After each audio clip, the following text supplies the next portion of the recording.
శ్రీకృష్ణ పరబ్రహ్మణే నమః. ఇది శ్రీమద్ భగవద్గీత ప్రథమోధ్యాయము అర్జున విషాద యోగములోని 22వ రోజు. ఈ రోజున మనం 43 మరియు 44వ శ్లోకములు నేర్చుకోబోతున్నాం. దోషైరేతైః కులఘ్నానాం వర్ణసంకరకారకైః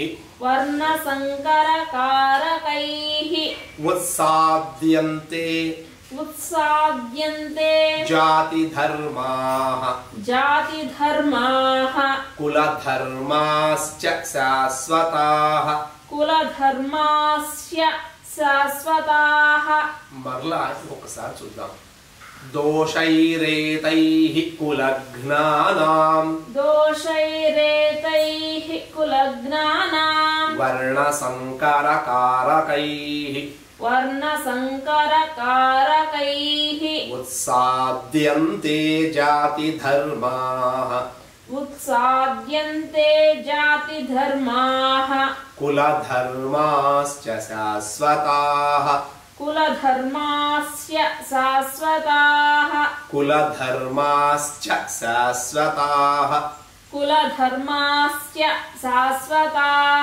అర్థం ఏమిటి అంటే దోషైరేతైః అంటే దోషైః ఏతైః ఏదైతే ఇటువంటి దోషాలు ఉన్నాయో అంటే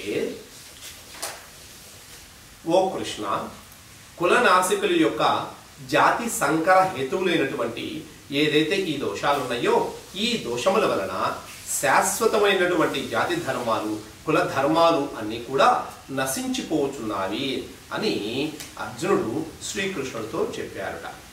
ఉత్సన్న కుల ధర్మాణం మనుష్యాణం జనార్దన నరకే నియతం వాసో భవతీతి అనుశుశ్రుమా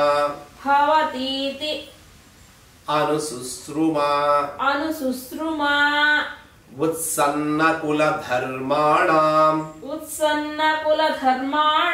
మనుష్యాణం జనార్దన నరకే నియతం వాసో భవతీత్యనుశుశ్రుమా. ఈ శ్లోకం యొక్క అర్థం ఏమిటి అంటే కులధర్మములు నశించినట్లయితే ఆ మానవులకు శాశ్వతమైనటువంటి నరక నివాసం కలుగుతుంది.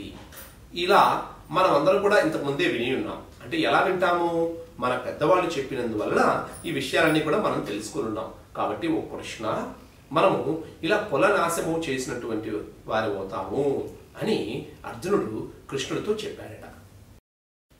జై శ్రీరామ్.